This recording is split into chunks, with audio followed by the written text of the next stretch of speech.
সেই দিন মানুষগুলো দলে দলে বিভক্ত হবে।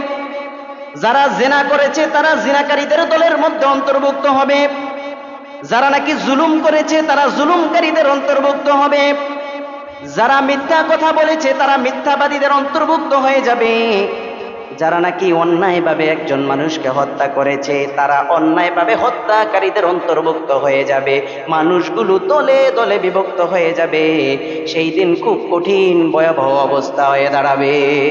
আল্লাহ পাক রব্বুল আলামিন বলেন, يومئذ يصدر الناس أشتاتا ليروا أعمالهم। মানুষ তাদের আমলগুলো দেখতে পাবে, সে কি আমল করেছে তার আমলগুলো তার চোখের সামনে ভাসতে থাকবে।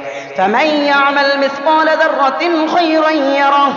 যদি সে মন্দ থেকে ভালো থেকে ছোট্ট থেকে ছোট্ট ভালো কাজ করে থাকে তাহলে সেটাও সে কাল